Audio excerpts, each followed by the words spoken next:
Muchas gracias, Cristian. Gracias a todo el grupo Chavasa por esta invitación. La verdad que es un honor ser parte de este grupo de expertos para desarrollar este debate. La idea de esta presentación es mostrarle de manera muy cortita, ¿sí?, un poco quién soy, a qué me dedico y cuáles son los desafíos que veo yo que van a ser fundamentales para la industria lechera hacia el futuro.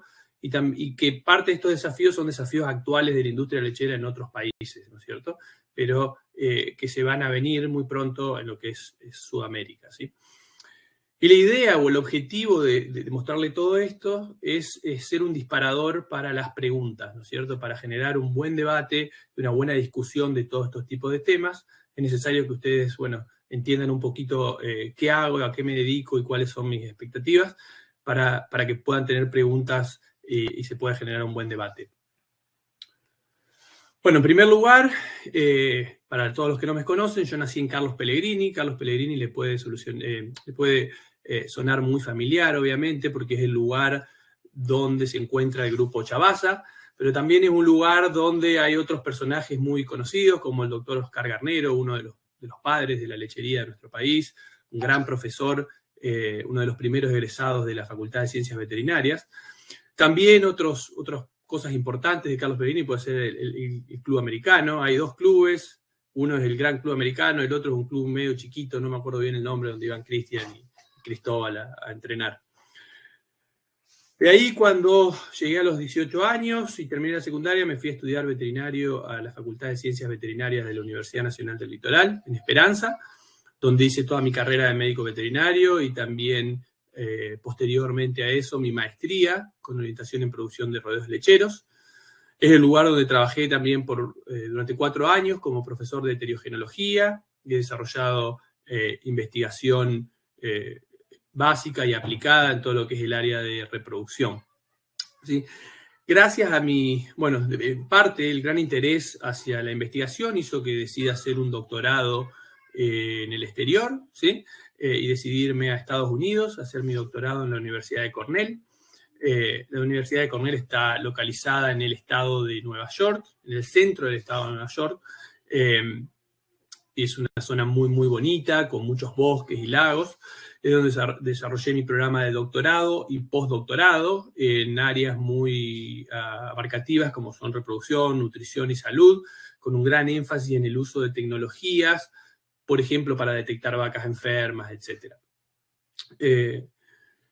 Después de realizar mi postdoctorado en 2018, me uní a la empresa Dairy Health and Management Services, que es una empresa de asesoramiento a productores, ¿sí? La empresa se encuentra, la casa central se encuentra localizada en la ciudad de Lowville, en el estado de Nueva York, más al norte, muy cerca del borde con Canadá. Y también tiene otras oficinas en California y en México y también en China. El trabajo principal de esta empresa es el asesoramiento a productores, ¿sí? Y a lo que yo me dedico exclusivamente es, por un lado asesoramiento, por otro lado el liderazgo de lo que es el módulo de mejoramiento en la producción animal y del módulo de todo lo que es la parte de investigación. Para que entiendan un poquito cómo opera la empresa Dairy Health and Management Services es una empresa hermana de Feedlot Health and Management Services.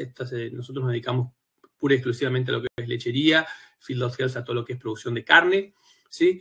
Es una empresa mucho más vieja, con más de 30 años de experiencia, fundada en Canadá, que tienen clientes también en distintas partes del mundo, principalmente Canadá, Estados Unidos, México y Brasil.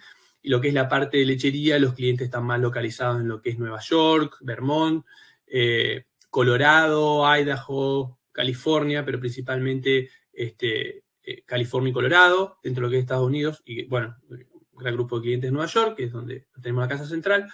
Y después un gran grupo de clientes también en México, principalmente en la zona de Torreón, pero también en Aguascalientes y en Querétaro. Y clientes también, productores muy grandes en China, donde hoy por hoy estamos haciendo todo remoto, donde 2 años atrás íbamos bastante seguido, pero ahora obviamente por COVID estamos trabajando de manera remota. ¿Cuál es el tipo de asesoramientos que hacemos? ¿Qué es lo que hago yo día a día para que ustedes lo puedan entender y se les pueda generar preguntas que sean pertinentes, ¿no es cierto?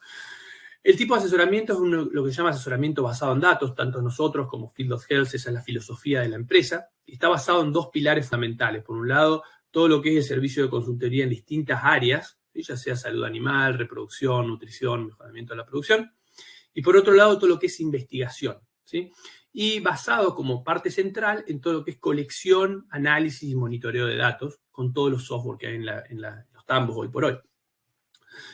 La parte de investigación para nosotros es fundamental, como les decía, yo lidero el grupo, todo lo que es el módulo de la parte de investigación, porque nos permite responder a nuevas ideas, ya sea internas o externas, ¿sí? A nuevas tecnologías, nuevos productos, por ejemplo, nuevos productos que salen al mercado y necesitan la aprobación del FDA, o nuevas vacunas o medicamentos, nuevos productos alimenticios, etcétera, donde empresas nos contratan a nosotros para desarrollar todas estas pruebas, o también investigación a través de la universidad o investigaciones propias nuestras que nos permiten responder a todas esas preguntas y generar nuevas ideas y generar nuevos conocimientos.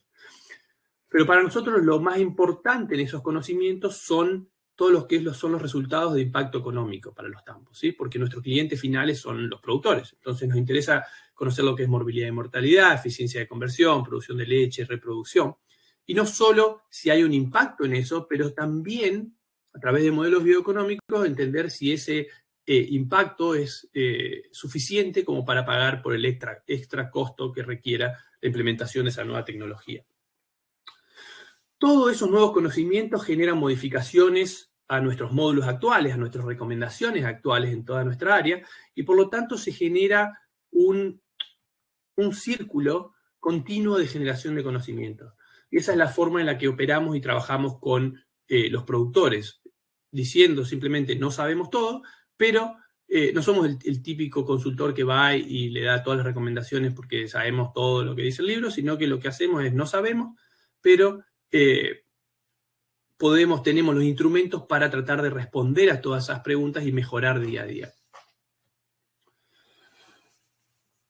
Finalmente, ya moviéndonos a lo que creo yo que van a ser los desafíos de la lechería hacia el futuro, parte de eso ya es desafíos actuales en las lecherías en lugares como Estados Unidos o Europa, es tres grandes rubros, dividí acá, que estos van a ser muy interesantes para el debate. Por un lado, lo que es integración de datos para la toma de decisiones.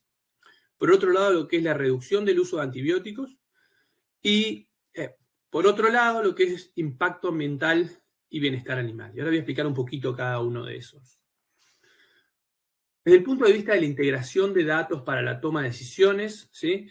Hoy por hoy ustedes lo deben sufrir todos los días o vivir todos los días, es que hay muchísimos software diferentes en un mismo tambo. Por ejemplo, tenemos el software de manejo, tenemos el software de la sala de ordeño, tenemos el software de monitores de actividad, y después tenemos muchas veces también un software de nutrición, 4 software diferentes que no hablan entre ellos o se pasan parcialmente información. Todos esos software generan un exceso de información, muchísima, y muchas veces repetida. Por ejemplo, tenemos la información del software de la sala de ordeño que le pasa a la producción individual por vaca al software de manejo, entonces tenemos la información repetida en los dos lados. Pero por otro lado, a pesar de tener todo este exceso de información, nos faltan muchas veces indicadores útiles que están basados en la integración de esa información. Por ejemplo, uno de los indicadores más utilizados en la industria lechera, tanto en Estados Unidos como en México como en China, el que más queremos saber para los productores, es el ingreso sobre costo de alimentación. ¿Cuánto ingreso tenemos por venta de leche? Menos el costo que tenemos para alimentar a esas vacas, que representa el principal costo, hoy por hoy, en la producción de leche, ¿sí? Para hacer eso, simplemente tenemos el software del Parlo, que genera la información de producción de leche. Tenemos el software de nutrición, muchas veces, que genera todo lo que es cuánto consumen las vacas, consumo de materia seca, el costo de alimentación, etc. Integrarlos, muchas veces no está integrado, es difícil de integrarlos, ¿sí? No solo eso, también necesitamos el software de manejo para saber cuántas vacas había en la producción total, etc. Muchas veces eso no es suficiente. ¿Por qué? Porque el sistema de pagos que tiene la industria es basado en componentes, células somáticas, etc. Entonces necesitamos la información económica que viene de vuelta desde la planta procesadora para integrarla y sacar un simple número que es ingreso sobre costo de alimentación. Ese número integrado es uno de los indicadores más importantes de la eficiencia económica de nuestro tambo y es muy, muy, muy difícil de obtenerlo. basado en todos estos software diferentes que no hablan entre ellos. Para esto hay muchísimas empresas privadas que están trabajando en desarrollar softwares que hagan esto, que les voy a mostrar ahora, que esto es lo que hacemos nosotros como parte de Dairy Health, de nuestra empresa. En nuestro caso no lo hacemos para desarrollar un software para venderlo, sino que lo hacemos para tener información necesaria para nosotros, que somos los asesores, para hacer mejores recomendaciones. Pero simplemente es integrar la información de todas estas bases de datos que tenemos hoy, estas bases de datos que están en los tambos, por ejemplo, software de manejo, de nutrición, de la sala de ordeño, etcétera, mediante un sistema de extracción, transformación y cargado de esos datos, y se transforman, se extraen, se transforman y se pasan a una base de datos central. ¿Sí? En esa base de datos central, toda esa información se normaliza, se procesa de tal manera que se puede integrar y que permita, a partir de que todos esos datos ya están integrados y están al mismo nivel, realizar ya sea análisis de datos o reportes o data mining, que le llama, que es tratar de descubrir cosas nuevas a partir de esos datos. Muchas de las empresas privadas en las que se están concentrando, y tenemos mucha experiencia en esto, hemos trabajado o estado trabajando con muchísimas de ellas, tratando de desarrollar cosas en conjunto, están poniendo mucho énfasis en esto, en el reporte, en dashboards, que le llaman, que son un tablero de control, ¿sí? Lo que vemos todos los días y donde está la principal falla de la industria hoy por hoy, o de esta parte que es la integración de datos, es que si bien se pone mucho énfasis y se hacen unos reportes hermosos con colores o un tablero de control, etc., muchas de estas empresas están desarrolladas por programadores que no entienden la parte de producción, y esta parte de transformación y extracción de datos y colección de datos es mala. Entonces, si entran datos que no son buenos al sistema, no se transforman bien, los reportes o los análisis de datos que se hacen son malos, porque si entra basura, va a salir basura de eso, por más que sean lindos y por más que sean muy llamativos y con muchos colores. Muy pocas empresas están invirtiendo el tiempo y el dinero necesario para esta parte, para asegurarse que se transforman bien los datos, que se colectan de manera adecuada y que todos estos reportes después que vamos a desarrollar hacia el final tienen los números que corresponden. Y eso es fundamental para no tomar las decisiones equivocadas si entra información que no es confiable. Y esto no solo está pasando a nivel industria, ¿sí? No solo está pasando a nivel privado, sino que, por ejemplo, universidades como la Universidad de Wisconsin están también trabajando en lo mismo. No sé si han escuchado, por ejemplo, el proyecto que se llama Dairy Brain, que es cerebro lechero, si lo quieren llamar de una manera, que trata de hacer exactamente lo mismo. La Universidad de Wisconsin está invirtiendo muchísimo dinero, dinero que viene también del USDA, dinero que viene de becas, dinero que viene del sector privado, para desarrollar esto, ¿sí? Que es exactamente lo mismo que les mostraba. ¿Qué tratan de hacer? Y van a ver que tienen muchísimas publicaciones a través de eso. Tratan de trabajar directamente con los tambos para recibir toda la información y, como lo ven, transferirla, homogenizarla, agregarla en una base de datos central. Y a partir de la base de datos central eso va a permitir ya sea desarrollar actividades de investigación, como por ejemplo actividades analíticas, o desarrollar lo que se llama un dashboard, un tablero de control. Esto es parte de lo que es el Dairy Brain, ¿sí? Pero por otro lado, todos esos resultados van a volver a volcarse a los tambos para mejorar su toma de decisiones. Es lo que ellos le llaman al Dairy Brain un motor de toma de datos, de toma de decisiones continuas, ¿sí? Pero esto no termina simplemente acá, sino que lo que le llaman otros innovadores pueden acceder, que son innovadores muchas veces privados, acceder a estas bases de datos centrales para desarrollar productos o procesos o proyectos que vayan también volcados a los tambos. Y en esto es un poco la parte comercial también del sistema, donde para acceder a todos esos datos hay que ver cómo se va a transformar. Todavía esto está, si bien hay muchas publicaciones, está bastante verde. Y por otro lado, a partir de esta base de datos central se generan ideas de nuevo de investigación y documentos que establecen cuál es el uso adecuado de los datos a través de lo que se llama el Coordinated Innovation Network. Yo tengo el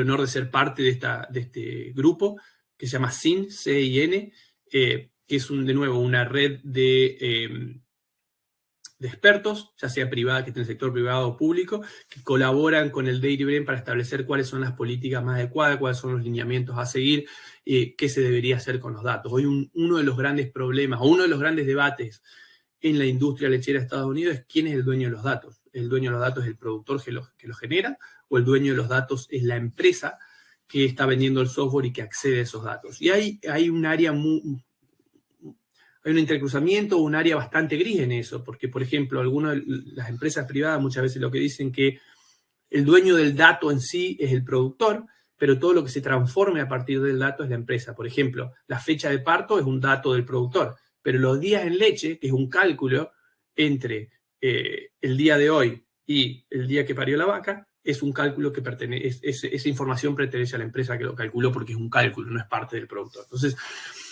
no hay legislación a partir de eso, se está tratando de desarrollar legislación a partir de todos estos sistemas.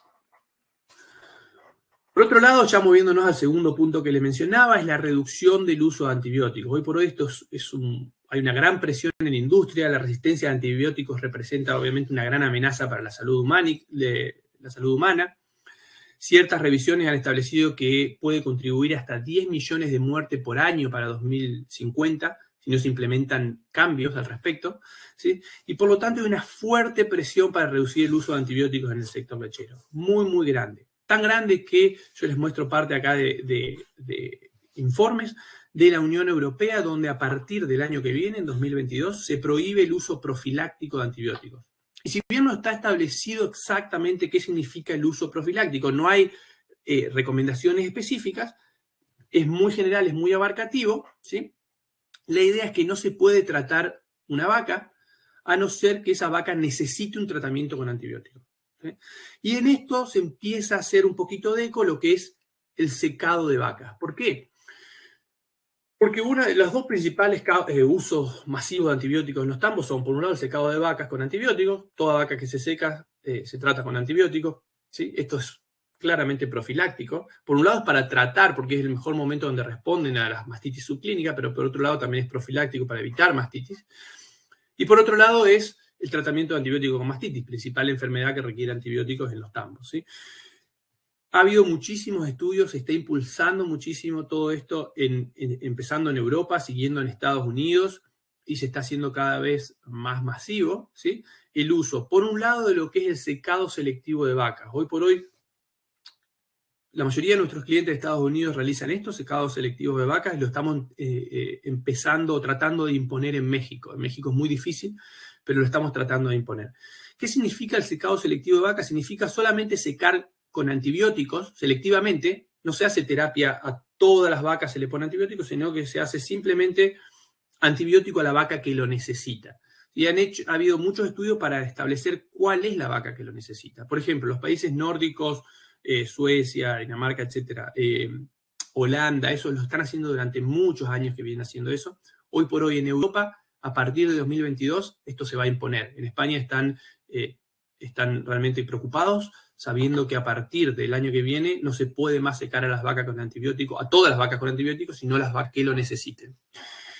Pero se ha trabajado muchísimo, se ha demostrado que, y esto es para el debate, no voy a ir a los detalles exclusivamente ahora de cómo se hace, pero para que tengan idea, ha demostrado que tanto de lo que es resultados biológicos de salud no hay impactos negativos y que sí hay impactos positivos desde el punto de vista económico por una reducción, obviamente, del costo del uso de antibióticos. Muchísimas publicaciones.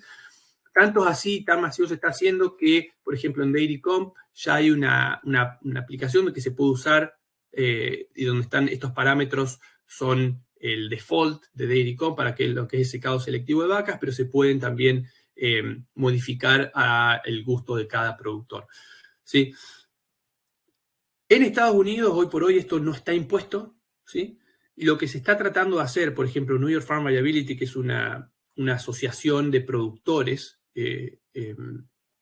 muy grande, donde todos los productores contribuyen para desarrollar investigación, etcétera.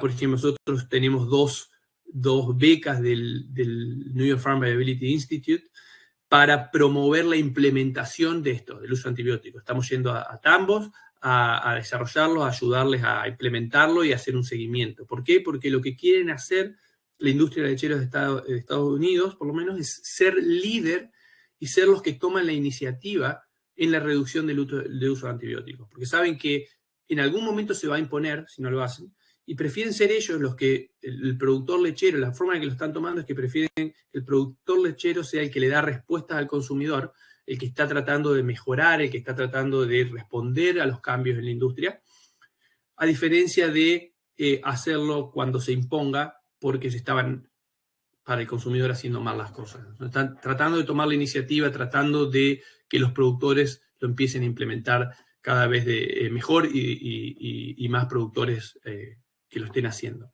Por otro lado, el tratamiento de mastitis clínica basado en patógenos, ¿sí? ¿Cuál es el objetivo? Obviamente vender más leche, porque al no tratar con antibióticos, imagínense, usted trata una vaca con antibiótico por 3 días, después tiene 3 días más de retiro, por ejemplo. La vaca a lo mejor ya está bien, pero sigue teniendo retiro en leche. Pueden vender más leche si no tuvieran que descartarla. También bajar los gastos en lo que es medicinas y mano de obra y disminuir el riesgo del uso de antibióticos. Pero en los dos casos, el objetivo subliminar es reducir el uso de antibióticos, demostrar al consumidor que el productor está trabajando en simplemente tratar a la vaca que lo necesita. ¿Cómo se hace el tratamiento clínico de mastitis clínica basado en patógenos? Se hace cultivo de leche de la vaca que tiene mastitis y se trata solamente con antibióticos a la vaca que tiene, depende del cultivo que se haga, una infección por gram positivos, o si se hace un cultivo más diferenciado, una infección por estreptococos, y no se trata al resto. ¿Por qué? Porque muchísimas investigaciones, de nuevo, nosotros fuimos parte de muchas de estas investigaciones con Cornell, tanto de secado selectivo como de tratamiento de mastitis clínica basado en patógenos, han demostrado que no hay diferencia. Por ejemplo, una mastitis por gram negativo, se trate con antibiótico o no, se recuperan en el mismo tiempo, ¿sí? Entonces, lo que se trata de hacer es simplemente usar antibiótico en la vaca que lo necesita y donde sabemos que va a haber una respuesta positiva. Por otro lado, y para cerrar este tercer gran punto que creo que es parte de los desafíos, lo que es impacto ambiental y bienestar animal, ¿no es cierto? Hoy por hoy hay una gran presión, y lo habrán visto estos últimos días con todas las reuniones que hubo a partir de lo que es la gran presión para disminuir el impacto ambiental. ¿Y quiénes están liderando esa presión o quiénes están imponiendo esa presión? Por un lado, los consumidores, ¿sí?, de leche, que a su vez son votantes, y también los organismos no gubernamentales, por ejemplo, todas las ONG que están más, ya sea para el bienestar animal y también en contra de el calentamiento global y el impacto ambiental, ¿no es cierto? Todas estas dos cosas, por un lado, que hacen que los gobiernos, ¿por qué? Porque quieren responder a sus votantes, ¿sí? Y por otro lado, la industria, y esto es importante, la industria, las plantas procesadoras, etcétera, están tomando la iniciativa para ser ellos los que promueven el cambio, ¿sí? ¿Y por qué digo que tanto el gobierno como la industria, ¿sí? Por ejemplo, no sé si han visto o habrán escuchado, el gobierno de Biden está imponiendo lo que llaman el trillion, un plan de $1 trillón que se llama Build Back Better, como construir de nuevo mejor. Y en ese plan que están mandando, que se está debatiendo y está a punto de salir, ¿sí?, con ese $1 trillón, en realidad empezó con $3 trillones, está por 1.7 ahora, gran parte van a invertir $28 billones en conservación y cambio climático. Para que tengan una idea de lo importante que es hoy por hoy la presión que tienen los votantes, los consumidores, para que los gobiernos empiecen a tomar la iniciativa y empiecen a destinar dinero a combatir el cambio climático. Y no solo eso, porque por un lado podemos pensar que los gobiernos los van a empezar a imponer, sino que las empresas están tomando la iniciativa, empresas privadas. Por ejemplo, Cornell recibió $10 millones en becas, o en dinero, en distintos tipos de becas, para reducir lo que es la huella de carbono, ¿sí?, en distintos tipos de becas. Cornell también acaba de gastar más de $700.000 en 4 cámaras, las campanas de fermentación para monitorear metano, porque esas campanas son viejísimas, estaban en Cornell hacía muchísimos años, se perdieron porque nadie más investigaba eso, nunca más se usaron.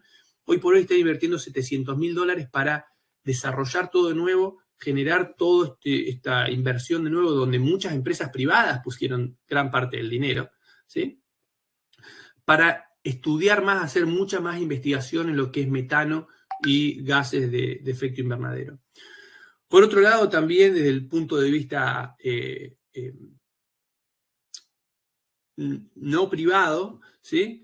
Sino más gubernamental, pero tomando iniciativa, lo que se llama la iniciativa de emisión cero, Net Zero Initiative, donde la mayoría se estableció un objetivo de para 2050, por ejemplo, Nueva York quiere ser net zero, como que no cero en emisión entre lo que es emisión y consumo de lo que es carbono y metano, etc. Por otro lado, por ejemplo, empresas como, si empiezan a googlear, empresas como Nestlé, uno de los procesadores más grandes de leche del mundo, la visión es de nuevo, Net Zero Future for the Farmers, ¿no es cierto? O sea, la idea es que todas estas empresas,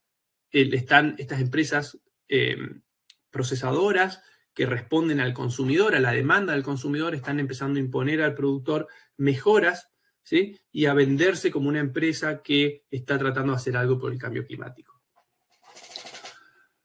Y esto es muy, muy notorio, ¿sí? Y lo vamos a charlar más durante el debate, pero hay muchísima inversión privada, por ejemplo, empresas como en Estados Unidos, Llano Lake, Nestlé en distintas partes del mundo, etcétera, que ya han desarrollado departamentos de sustentabilidad. Están empleando gente de las universidades, con la gente más capacitada en lo que es cambio climático, emisión de metano, etcétera, y están desarrollando departamentos de sustentabilidad para tratar de responder a esto, a la demanda del consumidor y ver cómo pueden mejorar a su vez, ya sea a nivel de procesamiento, pero a nivel de producción primaria.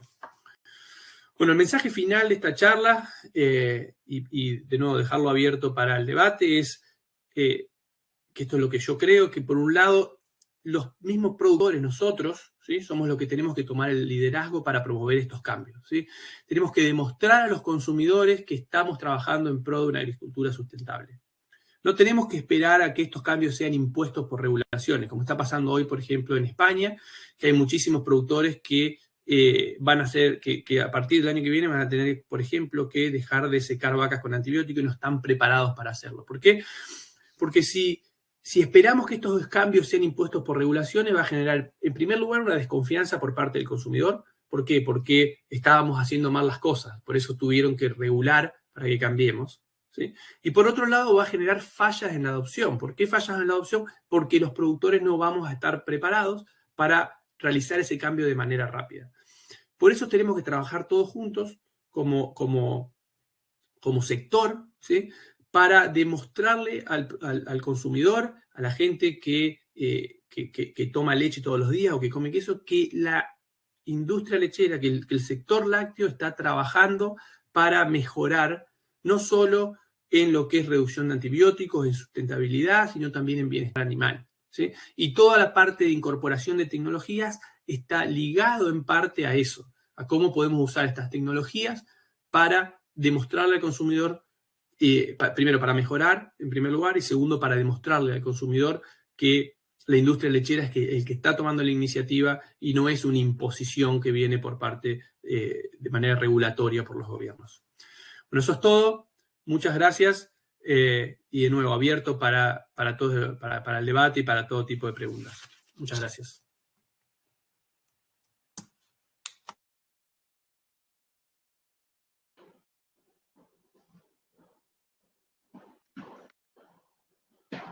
Bueno, la verdad que dos oradores de lujo, muy interesante las presentaciones de Paulo Martins y de Matías de Tangaferro. Vamos a esperar que se incorporen. Ahí están los dos en vivo. Bueno, bienvenido Paulo, bienvenido Matías. Hola, muchas gracias, Cristian. Bueno, voy a empezar, Mati, por haber dedicado parte de tu presentación a hablar de americano. Le voy a dar primero la palabra al doctor Paulo Martins. Paulo, bueno, te queríamos preguntar, a ver si nos ayuda a comprender por qué la lechería de Brasil está creciendo de una manera tan rápida. Bom, Primeiro, eu gostaria de dizer que não combinei nada com Matias, mas fizemos uma bela dupla de apresentação. Isso mostra que o Grupo Tia Faça está trazendo esta noite é algo que é muito atual. No Brasil, não estamos aumentando a produção de leite. Ao contrário, nos últimos anos, nos últimos 4 anos, a produção se manteve estagnada. O que está acontecendo é uma revolução silenciosa. Estamos substituindo a produção de pequenos produtores por produção de grandes projetos, grandes produtores. Vi que no primeiro módulo, no primeiro momento da discussão, quando produtores estavam presentes, agora há pouco, a discussão muito parecida com o que estamos tendo no Brasil. Estamos transformando a produção brasileira em intensiva e em capital, substituindo a mão de obra contratada por robôs e buscando aumentar a eficiência produtiva dos animais e melhorando a questão da qualidade do leite, com preocupações com biosseguridade, como apresentou Matias em uma certa parte da sua apresentação. Eu creio que isso significa uma transformação estrutural e quem conheceu a produção de leite do Brasil até 2010 não imagina a transformação que estamos tendo nesse momento. E a questão de mudanças climáticas passa a ser um alvo fundamental para a sobrevivência do nosso setor. Gracias por su respuesta. Es verdad lo que usted dice, con mi padre y mi hermano tuvimos la posibilidad de recorrer Brasil hace unos 2 o 3 años atrás y cuando volvimos para Argentina hablábamos con colegas productores de leche argentinos de esta transformación que usted está hablando. O sea, todavía en Argentina está la visión de la lechería de Brasil de hace 10 años atrás y están transformando realmente cómo se produce leche en Brasil, ¿verdad? Y también quería destacar lo que usted mencionaba, Paulo, que en ningún momento compartieron sus presentaciones ni les contamos a ustedes de qué tema queríamos hablar. Simplemente les planteamos la inquietud de que nos dieran una visión de qué estaba ocurriendo en sus países y cuáles eran los desafíos hacia el futuro para los productores y es terrible la coincidencia, digamos, de miradas que tienen, ¿no? Voy a pasar a una pregunta para Matías, perdón. Matías, vos en un momento hablabas de modelos bioeconómicos que armaban con su empresa de asesoría y mencionabas el tema de morbilidad y mortalidad, eficiencia de conversión, producción de leche, reproducción. Y yo te quería preguntar, digamos, dentro de todas esas variables que vos mencionás, ¿cuáles son las que más atención están prestando en Estados Unidos, digamos, como para entender, ¿no? Bueno, Cristian, muchas gracias de nuevo por la invitación. Creo que la variable por excelencia que miramos a nivel diario en todos los establos, sobre todo en México, donde hay más lo que se llama micromanaging, donde se maneja muy a diario todos los puntos, en Estados Unidos un poco más relajado, pero es ingresos sobre consumo de alimentación. No sé si es algo que están manejando normalmente en Argentina, pero es la variable número 1, lo que en inglés es Income over Feed Cost, y en español lo llamamos como ISCA, como ingresos sobre consumo de sobre costo de alimentación. Para nosotros eso es el parámetro fundamental para evaluar, sobre todo desde el punto de vista de la nutrición, pero a su vez porque hay un montón de otros parámetros que están relacionados. Por ejemplo, la eficiencia de conversión, si bien es un parámetro que está relacionado con eso. Los días en leche del promedio del rodeo está relacionado con eso, que a su vez están relacionados con la reproducción. Y así sucesivamente. Creo que por eso cuando hablamos de modelos bioeconómicos lo que tratamos de hacer es integrar todo. Porque a diferencia de lo que es la agricultura normal, donde uno siembra soja y sabe cuánto siembra, cuántos son los inputs y cuántos son los outputs, El tambo es una actividad muy, muy compleja, donde hay muchísimos engranajes y muchísimos factores que interactúan para llevar a un resultado final. Y creo que el resultado final, como todo tipo de actividad económica, debería ser un resultado desde el punto de vista económico. Por eso creo que el ingreso sobre el consumo de alimentación es el parámetro número 1 mirado. Pero después, a partir de eso, todos los otros engranajes interactúan para llegar a un número final, ¿no es cierto? Y depende del tipo de estudio, del tipo de análisis que hagamos, nos focalizamos más en uno o en otro. Por ejemplo, si estamos hablando de terneras, nos focalizamos más en morbilidad, mortalidad, costos de tratamiento, ganancia de peso vivo y la ganancia de peso diario o el costo por kilo ganado, por ejemplo. Esos tipos de parámetros. Muchas gracias, Mati. Paulo, usted comentó en un momento de la presentación y tuve la suerte de participar a la distancia de todo lo que fue Idea for Milk, ¿no? Este gran programa de innovación abierta que lideró Embrapa junto a un montón de actores de la cadena, industrias lácteas, proveedores de la cadena, productores de leche, asesores. ¿Cómo hacemos para fomentar un ambiente innovador en la producción de leche? O sea, ¿cómo se construye o cómo se contagia para que la produção de leite seja inovadora num país?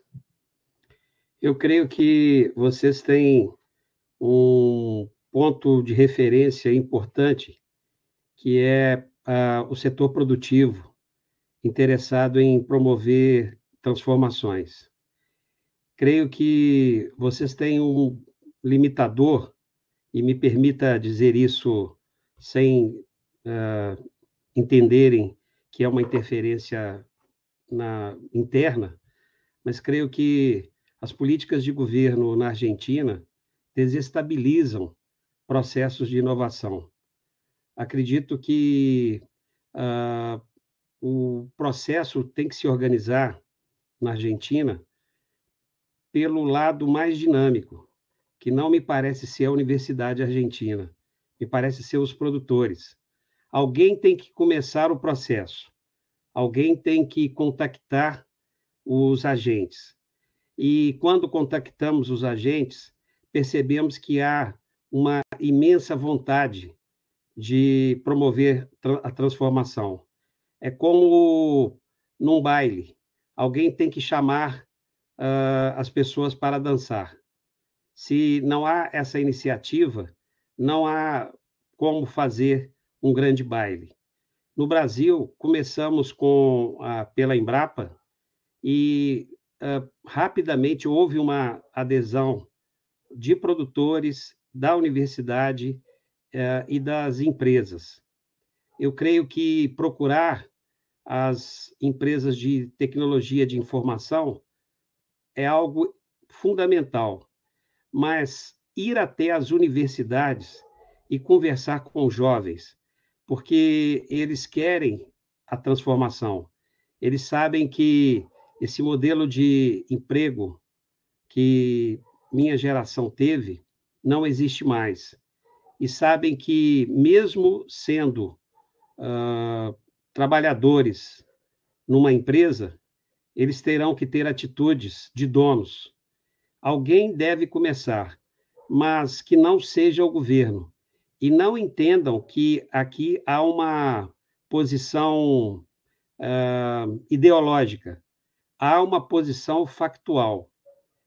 Estado não é algo criado para a inovação, é algo criado para estimular, para fomentar. Mas quem faz a inovação é o setor produtivo. E nada impede do Grupo Chavasa, quem sabe, reunido com os produtores que aqui estão, iniciarem esse processo, que já está acontecendo, eu acredito.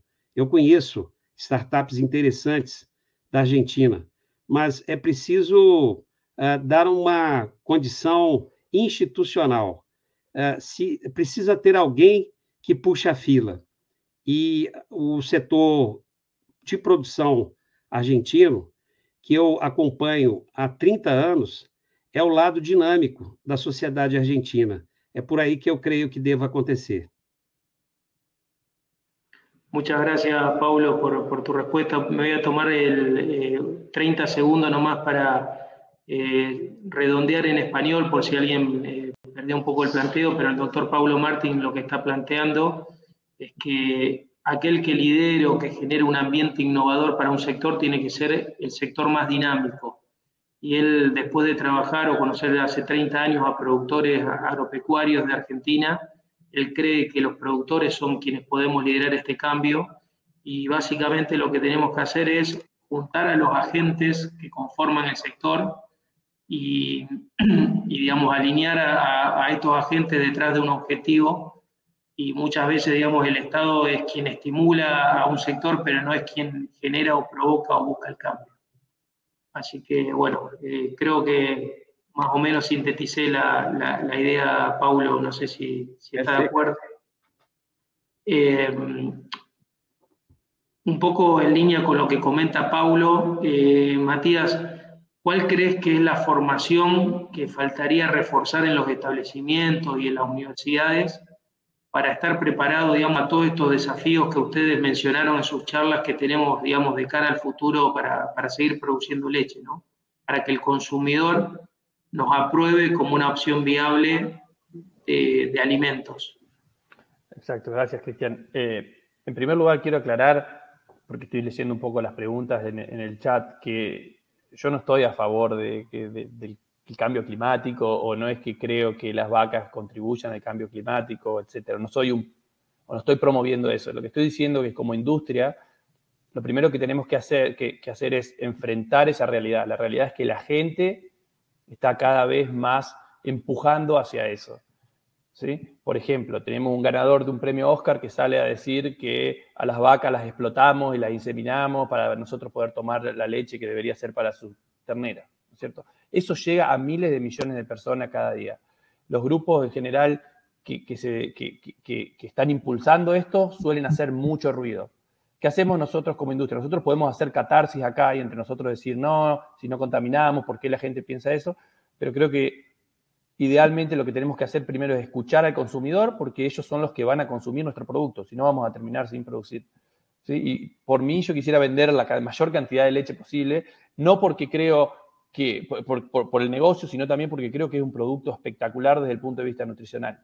Ahora, ¿qué estamos haciendo? Y basado en tu pregunta, ¿qué estamos haciendo nosotros a nivel universitario para educar a las personas que van a dar los consejos al consumidor? Porque, por ejemplo, te doy un ejemplo, la semana pasada tuvimos el llamado de una nutricionista acá en México preguntándole a uno de los colegas nuestros por qué le estábamos dando hormonas a las vacas, que tenían un montón de gente que iba al nutricionista a decirle que no quería consumir leche, porque la leche es mala para la salud, que produce cáncer, que tiene hormonas, etcétera, etcétera, etcétera.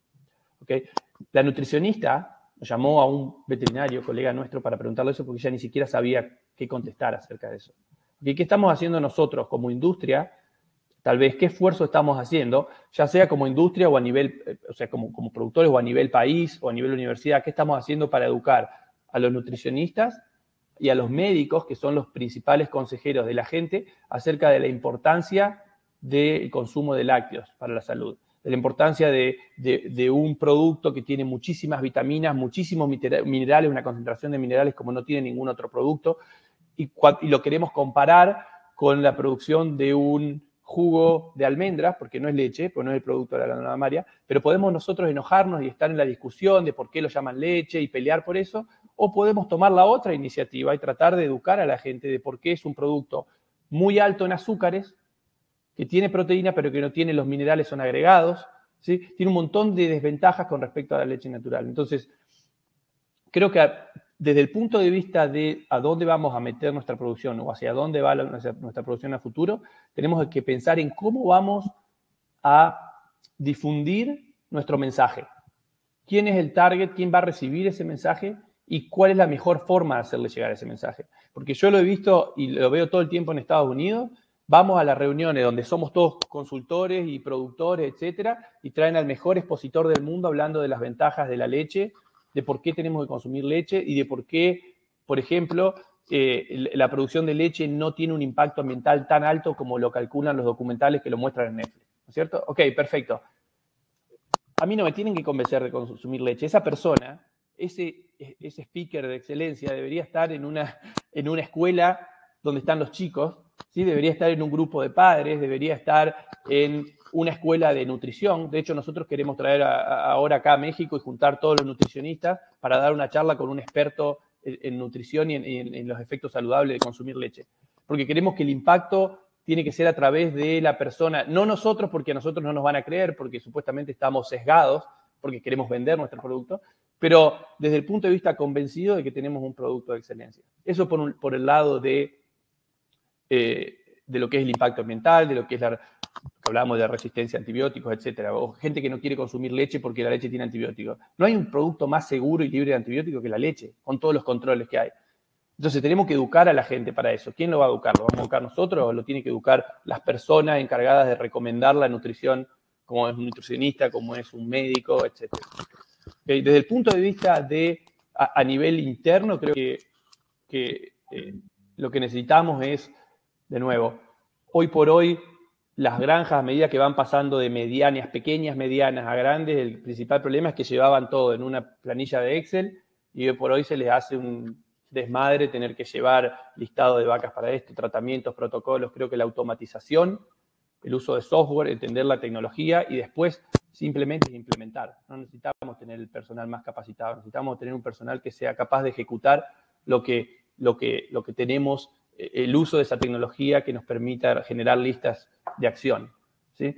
Y para que esa tecnología funcione necesitamos sí entrenar al personal para tomar buenos datos y que esos datos que se ingresen sean, esos registros que se ingresen por vacas sean buenos registros. Por ejemplo, si queremos hacer una terapia selectiva de vacas, ¿se puede implementar? Sí se puede implementar. ¿Está probado que funciona? Sí está probado que funciona. Pero necesitamos tener buenos registros de mastitis y buenos registros de células somáticas. Para tener eso tenemos que tener, de nuevo, fecha de las mastitis, entrarlos bien en un software, llevarlos a cabo para que después simplemente un algoritmo nos diga qué vacas le tenemos que poner antibiótico o no. Esa es la cuestión. Mati, excelente tu punto de vista y voy conectando con cosas o acciones que han hecho Paulo Martins y Embrapa en Brasil. Del programa Idea for Milk salió una startup que se llama On Farm, que te invito a que la conozcas. Justamente es una tecnología que facilita lo que es el tratamiento de cultivo en tambo para productores de leche, pero va más allá, digamos, porque no solamente, digamos, permite, digamos, que un productor pequeño que a lo mejor no tiene la capacidad para leer una placa de cultivo, lo puede hacer sacando solo una foto, digamos, de esa placa, sino que además deja registro y podría permitir trazabilidad que llegue al consumidor y le dé confiabilidad sobre cómo se maneja, digamos, o que la leche que llega a la mesa no tiene antibiótico. Y otro punto muy interesante que vos marcaste, que también me gustaría que Paulo comente la iniciativa que tuvieron en Brasil, es esto de dejar de contarnos a nosotros mismos, los productores, y empezar a contar lo que hacemos hacia afuera. Y ahí, Paulo, me interesaría que cuente la iniciativa que tuvieron hace un año atrás, creo, donde llamaron a periodistas de los canales de televisión más importantes de Brasil y le dieron una capacitación sobre el sector lácteo brasilero, o sea, cuántas fuentes de trabajo generan, por qué la leche es un producto seguro, la función social que cumple, el cuidado del medio ambiente. No sé si puede comentar, Paulo, sobre esta iniciativa y qué impacto tuvo. Nós iniciamos esse processo em março de 2020 e fizemos apenas um dia de capacitação de periodistas, de jornalistas. Retornamos esta experiência agora, em julho, e decidimos fazer durante 5 semanas, todas as segundas e terças-feiras. Reunimos 46 dos principais órgãos de imprensa do Brasil, e isso surgiu porque concluímos que a nossa comunicação com o consumidor é muito ruim, como alguém colocou ali no chat, parece que na Argentina também, creio que no mundo inteiro, e continuaremos com dificuldades para falar com o público urbano, porque não somos especialistas em comunicação. E quem é especialista em comunicação não tem conteúdo. Os jornalistas não têm conteúdo. Eles são excelentes em comunicação, mas não têm conteúdo.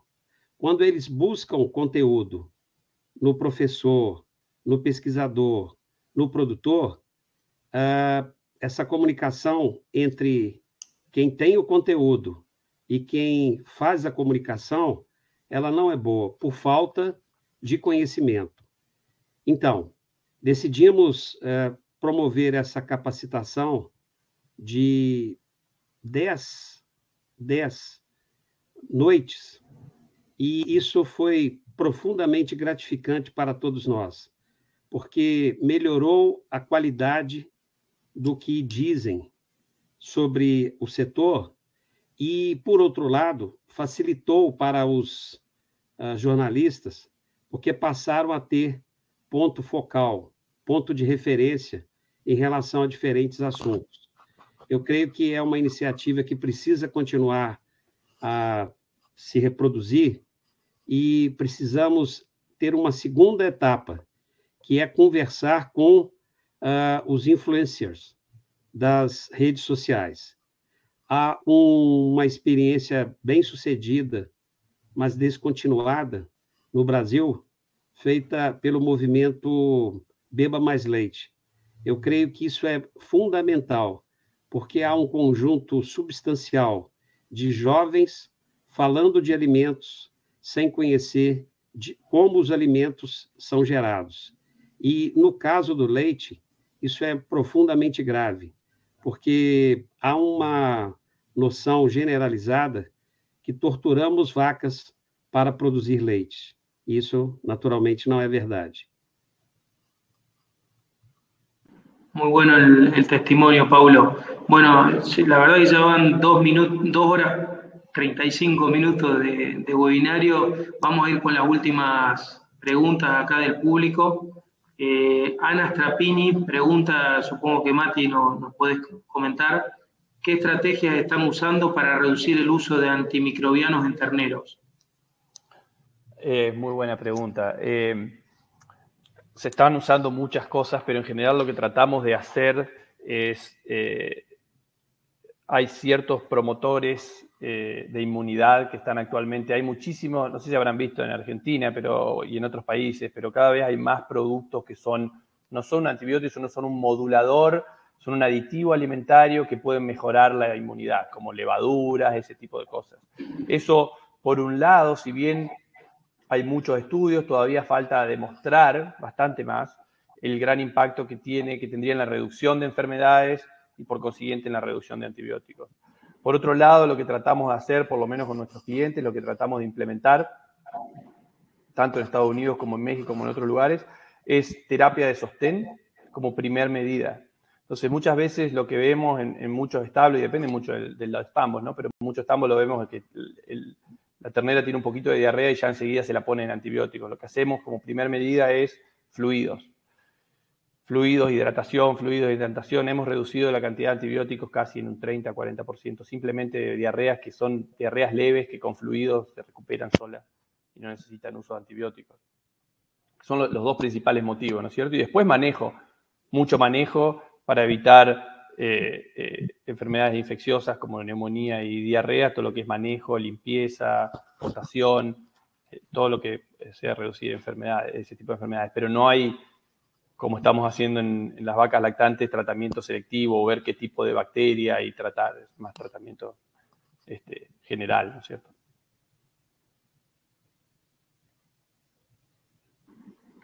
Gracias, Mati. Acá Luis Alvarado le pregunta para el doctor Paulo, ¿cuáles son los 3 mayores desafíos para futuro en orden de importancia para Brasil? Algo creo que ya ha salido de la charla, pero si lo quiere puntualizar. Eu creio que todos os desafios brasileiros passam pela mudança de mindset. Temos que admitir que o leite brasileiro é caro e não ficar reclamando dos concorrentes. Temos que admitir que o leite brasileiro precisa melhorar de qualidade e creio que precisamos cerrar o discurso fácil, que com frequência dificulta que o Brasil faça as suas modificações, as suas mudanças. Nós precisamos urgentemente mudar a maneira de pensar no Brasil. E mudar a maneira de pensar não é algo fácil, é sempre doloroso. Se conseguirmos mudar a maneira de pensar, aceitaremos que o leite é caro e precisamos buscar eficiência. Aceitaremos que temos problemas relacionados à brucelose, tuberculose e outras questões e buscaremos melhorar a qualidade do leite. E se mudarmos a maneira de pensar, seremos mais cuidadosos com os discursos fáceis feitos por aqueles que querem liderar em águas turvas. Portanto, se esperavam respostas como bem-estar animal, mudanças climáticas, gestão, eu creio que tudo isso poderemos resolver, mas primeiro temos que mudar a nossa maneira de pensar.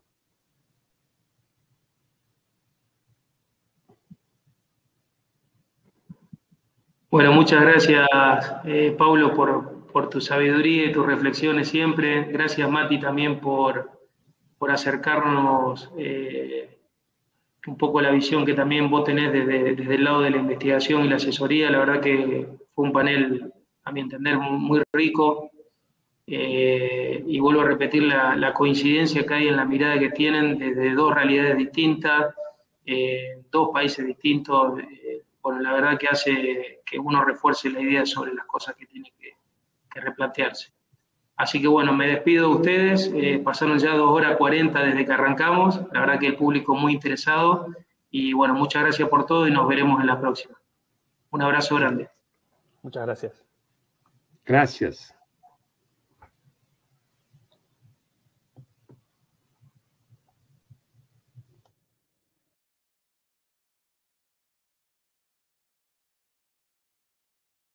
El collar trabaja por un tema de algoritmo, o sea, tarda una semana en conocer la vaca. Cuando vos le pones el collar y te dice, bueno, mira, el collar te está avisando que esa vaca caminaba 500 pasos por día, hoy caminó 200 y además rumió, en vez de 500 minutos, rumió 200 minutos. Bueno, algún problema tiene. Como veterinario nos permite tomar decisiones y asesorar al productor de una forma mucho más rápida, más eficiente, acciones inmediatas y a distancia.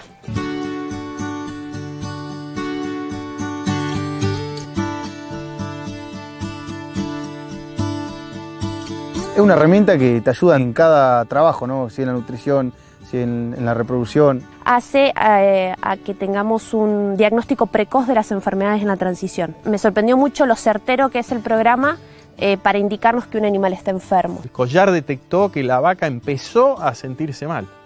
Entonces, la agarrás mucho más temprano, al agarrarla más temprano, la curás, y bueno, eso dentro del índice ese de descartes es sumamente importante para nosotros. Estábamos vendiendo casi el 2% de nuestras vacas frescas. Y lo logramos bajar en 2 meses al 0.7. Por eso decía que es un impacto económico para el productor increíble. Y no solo eso, bajaron las ventas y las muertes.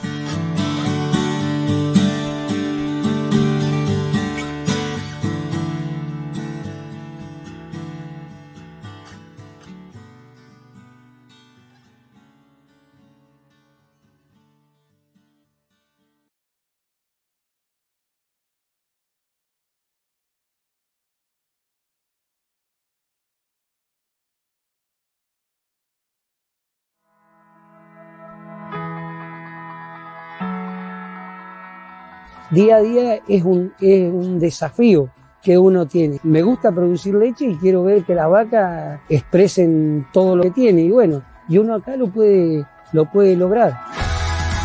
Yo, digamos, estoy contento de hacerlo acá, porque me parece que son cosas interesantes que inclusive le dan valor agregado a la producción.